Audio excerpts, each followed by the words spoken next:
أعوذ بالله من الشيطان الرجيم. بسم الله الرحمن الرحيم. يا أيها الذين آمنوا كتب عليكم الصيام كما كتب على الذين من قبلكم لعلكم تتقون.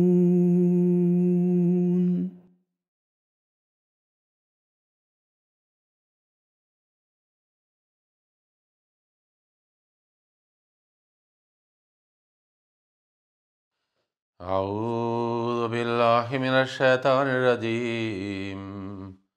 بسم الله الرحمن الرحيم. أقم الصلاة لدلوك الشمس إلى غسق الليل وقرآن الفجر إن قرآن الفجر كان مشهودا ومن الليل فتهجد به نافلة لك عسى أن يبعثك ربك مقاما محمودا. Pour le dars d'aujourd'hui, j'ai choisi le sujet de Tahajjud, son importance et ses bénédictions. Le verset que je viens de réciter est de Surat Bani Israël et le verset numéro 79 et 80. La traduction de ce verset est la suivante. Observe la prière au pâlissement et au déclin du soleil jusqu'à l'obscurité de la nuit et la récitation de Saint-Coran à l'aube. En vérité, témoignage est fait de la récitation du Coran à l'aube et pendant une partie de la nuit, dis ta prière de Tahajjud à l'aide de ce Coran. Une offrande facultative pour toi. Il se peut que ton Seigneur t'élève à un rang hautement loué. Dans ce verset, la bénédiction de Tahajjud se mentionne que même si Tahajjud est une prière optionnelle, nafila, surrogatoire, mais c'est-à-dire qu'il nous accorde beaucoup de bénédictions et beaucoup de récompenses de la part de Dieu, que jusqu'à l'homme peut atteindre un niveau où il est loué par Allah. Le Saint-Prophète sallallahu alayhi wa sallam était très régulier pour la prière de Tahajjud. Hadrat Aïcha radiyallahu ta'ala anha, dans une de ses paroles, il décrit et explique, c'est-à-dire la longueur et la beauté de cette prière. Et en le disant, elle dit, comme elle ne trouvait pas les mots pour présenter, c'est-à-dire aux autres, la beauté et la longueur de cette prière. C'était tellement long, nous trouvons dans les hadiths, que des fois, par exemple, après Surat Fatiha, il récitait dans le premier rakat, par exemple, et après Amin, il commence à réciter Surat Fatiha, Surat Al-Baqarah. Nous savons très bien que Surat Al-Baqarah est le plus long chapitre du Saint-Coran. Et puis, il a récité le chapitre entier, Al-Baqarah. Puis Surat Al-Imran. Donc, c'est ainsi que nous pouvons trouver combien était longue la prière de Tahajjud. Concernant le mot Tahajjud, il faut savoir que le mot Tahajjud signifie que quelqu'un dort, puis il se réveille après le minuit et avant l'aube, et puis il fait le Tahajjud. Le Saint-Prophète sallallahu alayhi wa sallam faisait 8 rakats de Tahajjud, dos par dos. Et puis à la fin, il faisait le witr, le 3 witr, 2 plus 1.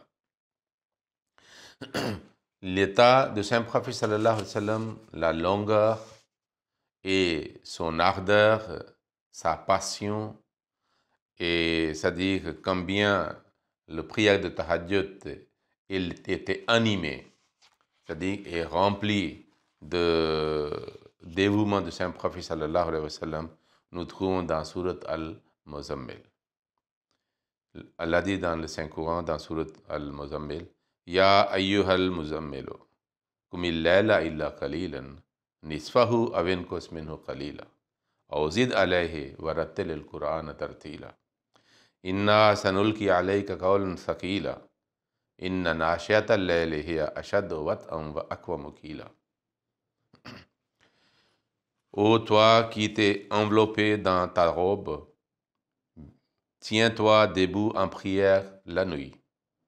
À l'exception d'une petite partie, sa moitié, ou réduisons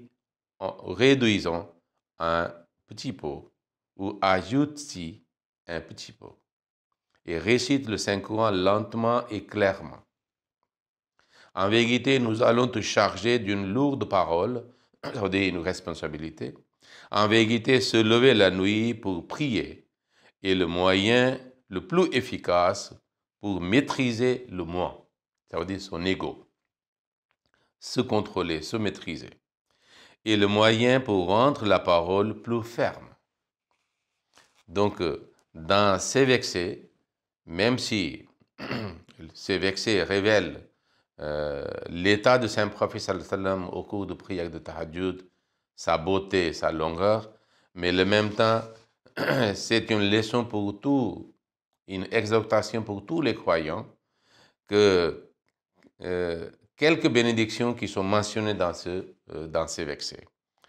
La première bénédiction est Inna nashiyata al-layli hiya ashaddu wat'an, que se lever la nuit pour prier est le moyen le plus efficace pour maîtriser le moi. Mais watan signifie aussi mettre sous pied. Ça veut dire pour se contrôler bien, de ne pas laisser aller à droite, à gauche. Donc ainsi, on a le contrôle de soi-même grâce à la prière de Tahajjud. Pourquoi? Peut-être tout le monde dort à ce moment-là, est plongé dans le sommeil, mais quelqu'un qui aime Dieu, il a le contrôle sur soi-même de telle façon qu'à l'encontre, c'est-à-dire élan de l'homme, et les gens dorment à ce moment-là, il se réveille, il abandonne ce sommeil. Il préfère d'être réveillé et faire la prière de Tahajjud. Donc ainsi, il a le contrôle de soi-même. Et puis, il renforce l'habitude de parler de la vérité. Ok? Il devient beaucoup plus ferme dans ses paroles. Nous trouvons que le Saint-Prophète sallallahu alayhi wa sallam avait exhorté concernant la prière de Tahajjud dans ses paroles.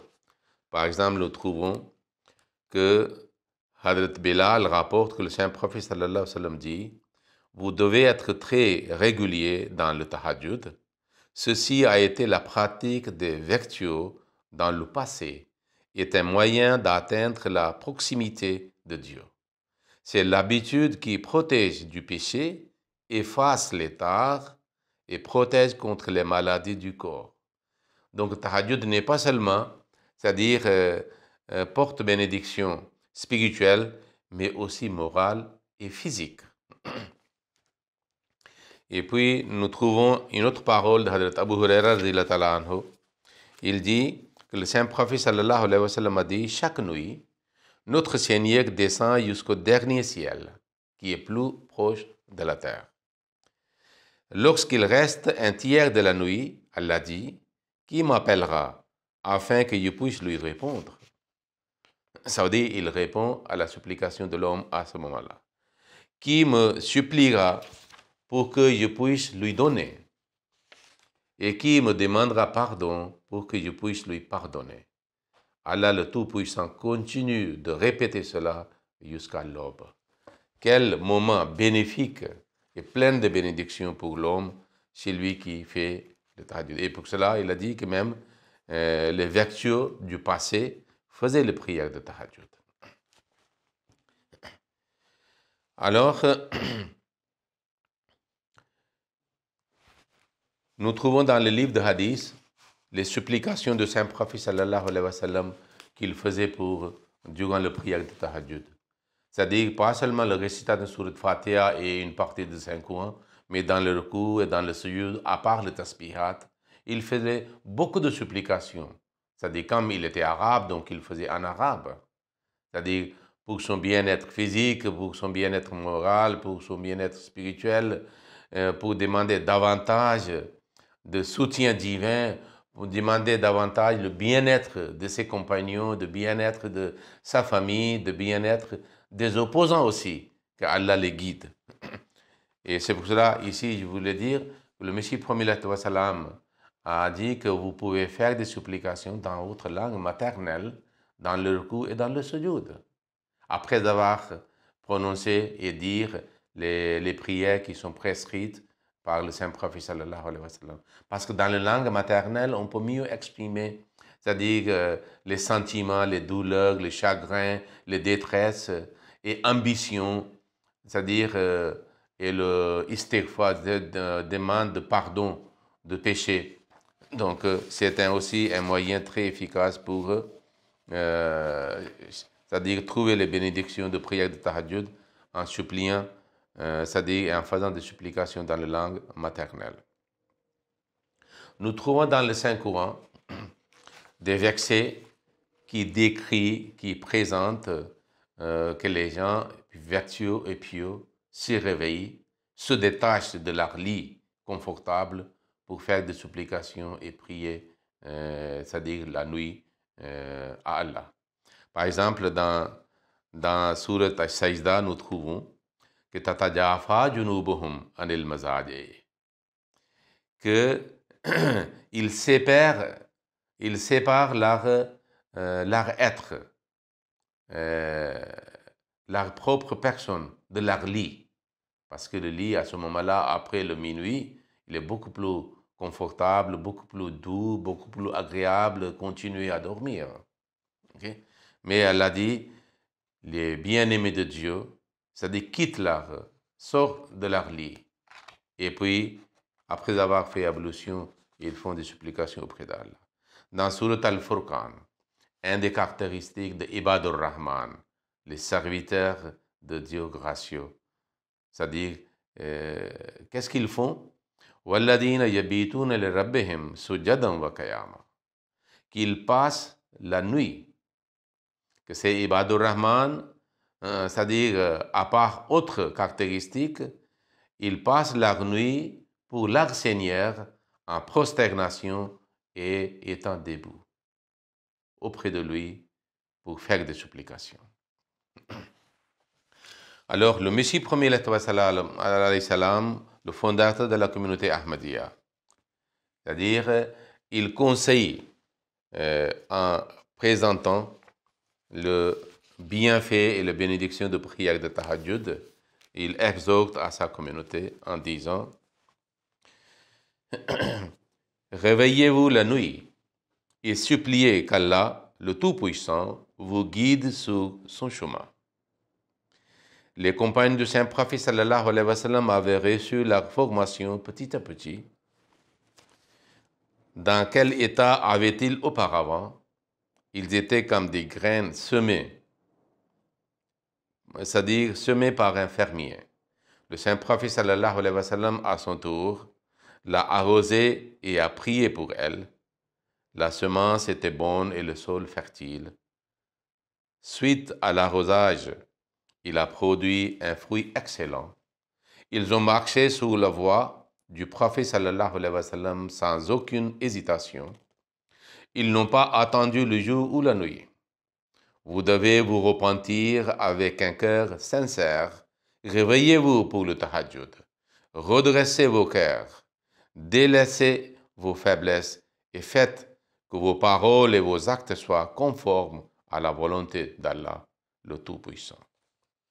Et puis, dans un autre endroit, il dit, notre jamaat se doit d'observer le tahajjud. Quiconque ne peut observer davantage doit faire un minimum de 2 rakats, car il aura ainsi l'occasion de faire quelques supplications. Les supplications faites à cette heure ont un cachet très spécial, car elles sont offertes avec une douleur et un zèle véritable.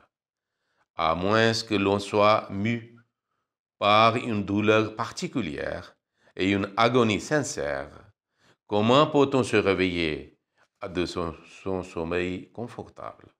Se réveiller à cette heure génère une peine réelle, ce qui crée une condition de dévotion et de détresse, qui à son tour devient le moyen d'acceptation des supplications. Or, celui qui est négligent et ne se réveille pas manque évidemment de douleur et d'angoisse. Cependant, celui qui se réveille a certainement une douleur qui suscite son réveil. Alors c'est ainsi qu'il est impératif pour nous tous, les Ahmadis, en suivant cette exhortation de Messie premier salam, que nous devons essayer de nous réveiller, hors de Ramadan aussi, au moins 2 rakats. Le Messie premier salam a dit que les nawafil, ça veut dire comme le tahajjud, sont, c'est-à-dire quelque chose pour compléter, pour parfaire, c'est-à-dire nos actes d'adoration. Donc ainsi, à travers le tahajjud, on peut avoir la perfection dans nos actes d'adoration. Nous trouvons dans le hadith que le saint prophète sallallahu alayhi wa sallam avait divisé c'est-à-dire ses activités de la journée et de nuit en 3 parties. Le premier, c'est-à-dire une partie était pour les êtres humains, les gens communs, ses compagnons ou les autres. Et le deuxième, c'est-à-dire il prenait soin de sa famille, ses épouses, au foyer. Et le troisième était pour les supplications à Allah. En faisant le qiyam et le sujoud dans l'état de debout, de prosternation et de recours.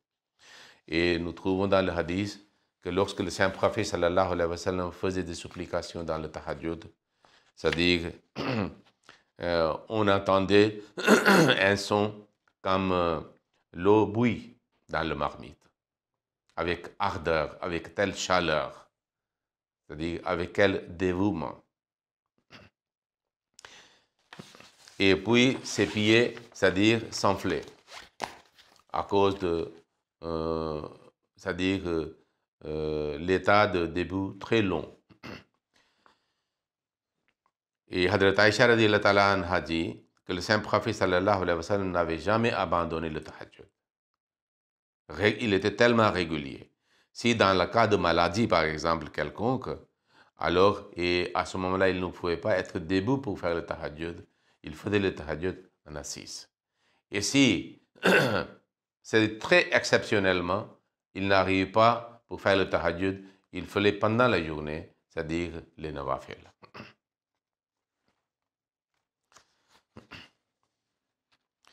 Et puis, pour attirer, c'est-à-dire l'attention de ses fidèles croyants, le saint prophète sallallahu alayhi wa sallam a dit que l'homme peut se rapprocher de son Seigneur beaucoup plus vite à travers les nawafil, les prières surrogatoires et optionnelles, comme le tahajjud. Et puis, cela montre aussi que cette personne aime son Seigneur. C'est pour cela qu'il se réveille tôt, après la moitié de la nuit, et puis il fait des nawafil. Il a dit qu'ainsi, il devient tellement proche, il devient tellement anéanti en son amour, l'amour de son Seigneur, qu'il sent, il réalise une transformation dans son être. Il a dit, à ce moment-là, il était au sommet de la proximité, et c'est-à-dire de Dieu. Jusqu'à que Dieu dit que Dieu devient son oreille avec laquelle il entend. Il devient son œil avec lequel il voit des choses. Il devient sa main avec laquelle il tient quelque chose. Il devient ses pieds avec lesquels il marche. Donc ainsi, l'homme devient une image de Dieu. Il devient une photocopie de Dieu, les attributs de Dieu. Il est tellement avec Dieu que lui et son Seigneur sont inséparables. Quelle grande bénédiction, c'est-à-dire que grâce à la prière de tahajjud, qu'un croyant peut obtenir et pour mériter. Même dans les évangiles, nous trouvons des supplications de Jésus-Christ pendant la nuit. Et on peut dire avec la certitude que c'était en réalité la prière de Tahajjud. C'était dans le jardin, avant qu'il soit arrêté et crucifié ou mis sous la croix. Nous trouvons dans l'évangile Luc, chapitre 22, verset 39 et le verset suivant. Il a dit, après être sorti, il alla selon sa coutume à la montagne des Oliviers. Ses disciples le suivaient. Lorsqu'il fut arrivé dans ce lieu, il leur dit, priez, afin que vous ne trompiez pas en tentation. Tombiez pas dans la tentation. Puis il s'éloigna d'eux à la distance d'environ un jeu de pierre. Et s'étant mis à genoux, il pria, disant, Père, si tu voulais éloigner de moi cette coupe, toutefois que ma volonté ne se fasse pas, ainsi la tienne, mais la tienne. Alors un ange lui apparut du ciel pour le fortifier. Étant en agonie, il priait plus instantanément, et sa sueur devint comme des grumeaux de sang qui tombent à terre. Après avoir prié, il se leva et vint vers ses disciples. Il le trouva endormi de tristesse. Il leur dit, « Pourquoi dormez-vous? Levez-vous et priez, afin que vous ne tombiez pas en tentation. » Voilà avec quelle ardeur que Jésus-Christ est mentionné dans l'évangile de Luc qu'il priait. C'est ça que le Saint-Prophète a dit, que les justes et les vertueux du passé faisaient la prière de Tahajjud. C'était la nuit, la prière nocturne. On peut le dire qu'il faisait la prière et comment, avec quelle ardeur, il faisait des supplications. C'est pour cela notre cher calife régnant, Ayyadahullah Ta'ala bin Aziz, a conseillé dans un de ses sermons que chaque Ahmadi qui croit au Messie premier et il est aussi une partie intégrale de communauté de croyantes Ahmadi, qu'il doit être régulier pour faire le Tahajjud. Et puis il a dit, un Ahmadi au moins, si ce n'est pas beaucoup de rakats de Tahajjud, au moins il doit faire chaque jour 2 rakats pour le Tahajjud, et dans lequel il présente ses douleurs, ses chagrins, ses soucis auprès de Dieu pour la solution, sa proximité aussi, et il doit aussi faire des prières pour le Jamaat entier et pour le progrès de Jamaat. Voyez quel progrès, quel changement ou quelle révolution que la prière nocturne ou autrement dit Tahajjud peut apporter, pour faire réaliser dans le monde. Le Messie premier dans un de ses ouvrages, c'est-à-dire intitulé Barkat Doa, bénédiction de prière et de supplication, il dit, « Savez-vous l'événement merveilleux qui s'est produit dans le désert de l'Arabie, où des centaines de milliers de morts ressuscitèrent en quelques jours, où les corrompus de génération en génération furent empreints de la couleur divine, où les aveugles se mirent à voir, et où, par la langue des muets s'écoulèrent la connaissance divine. Il y eut lieu dans ce monde une révolution tellement inattendue qu'aucun œil n'avait vu, ni aucune oreille n'avait entendu auparavant.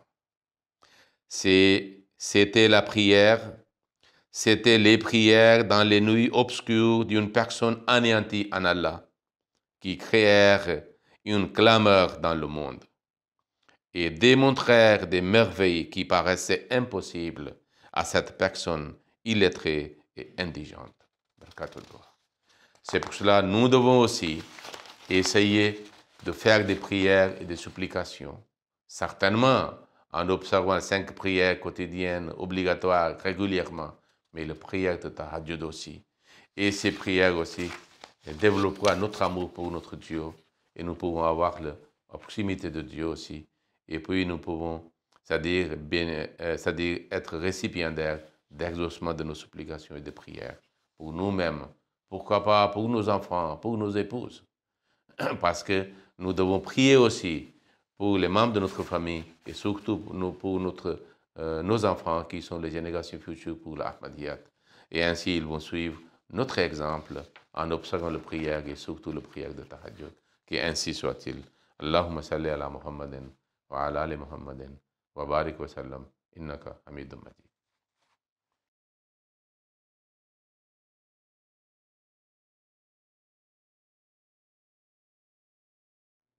أعوذ بالله من الشيطان الرجيم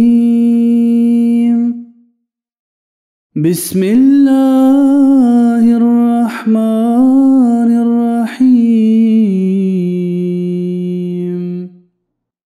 يا أيها الذين آمنوا كتب عليكم الصيام كما كتب على الذين من قبلكم لعلكم تتقون